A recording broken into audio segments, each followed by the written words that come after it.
Halo, selamat datang kembali di channel YouTube One Production.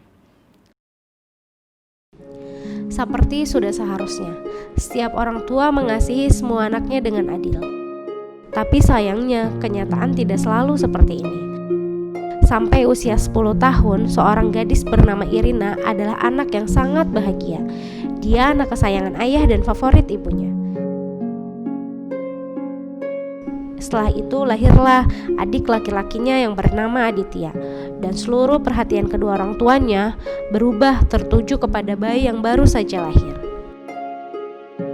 Sampai seolah-olah melupakan keberadaan Irina dan mengirimkan Irina ke desa untuk bersama sang kakek. Dengan berat hati, tinggallah Irina di desa bersama sang kakek dan melanjutkan hidup tanpa orang tuanya.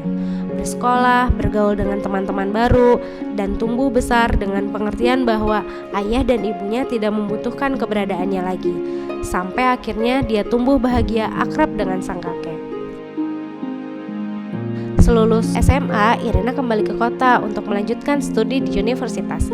Dan dengan terpaksa dia tinggal di asrama kampus karena orang tuanya tidak mengundangnya kembali untuk tinggal di rumah. Bertahun-tahun mereka hampir tidak pernah bertemu satu sama lain. Namun hampir setiap akhir pekan Irina selalu menyempatkan pulang ke desa untuk menengok sang kakek. Setelah beberapa waktu sang kakek pun meninggal. Namun sebelum meninggal, kakek sudah punya firasat dan kakek menyiapkan sesuatu kejutan untuk Irina. Dia menulis surat dan memberitahukan bahwa ternyata sang kakek mempunyai seorang kakak sepupu kaya yang tinggal di Belanda. Dan pada waktu kakak sepupunya meninggal seorang diri tanpa mempunyai keturunan, dia mewariskan sebuah rumah mewah dan seluruh kekayaannya untuk sang kakek. Dan kakek pun ingin memberikan semua itu khusus untuk Irina semata. Irina seketika saja menjadi pewaris yang kaya raya dan mendadak merasakan perbedaan karena orang tuanya tiba-tiba mengundangnya menghadiri pesta ulang tahun adik laki-lakinya. Untuk pertama kali setelah bertahun-tahun tidak berjumpa, dan betul ternyata ayah ibu sudah dengar tentang warisan yang Irina terima. Irina mengira bahwa ayah ibunya akan ikut bahagia atas apa yang dia terima. Namun ternyata kenyataan sungguhlah berbeda.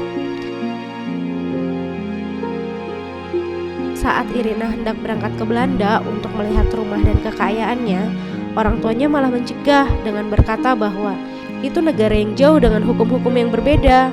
Kamu tiba-tiba memutuskan untuk tinggal di sana? Mana bisa? Bagaimana dengan kami? Bagaimanapun juga kita akan merindukanmu. Lagi pula, sebentar lagi adikmu lulus kuliah dan membutuhkan rumah sendiri. Mengapa kamu tidak menggunakan uang dari langit itu untuk membantunya? Irina menjawab, ini bukan uang jatuh dari langit, namun aku menerima dari kakek yang sangat aku kasihi. Irina pun berjalan pergi meninggalkan ibu dan tidak pernah kembali. Sekarang masing-masing dari mereka memiliki kehidupannya sendiri. Namun sesungguhnya sedari kecil pun Irina dan keluarganya telah hidup masing-masing jauh sebelum kejadian ini. Sesulit apapun kehidupan kita saat ini, tetaplah harus bersyukur dan berusaha karena kita tidak pernah tahu apa yang akan terjadi di masa depan. Seperti cerita kehidupan Irina yang semasa kecil penuh dengan berbagai kesulitan, namun pada akhirnya menemukan kebahagiaan. Sampai sini cerita menarik hari ini. Jika teman-teman menikmati cerita hari ini, mari bagikan kepada orang-orang yang kita kasihi. Dan jangan lupa untuk like dan subscribe ke channel kita. Bye!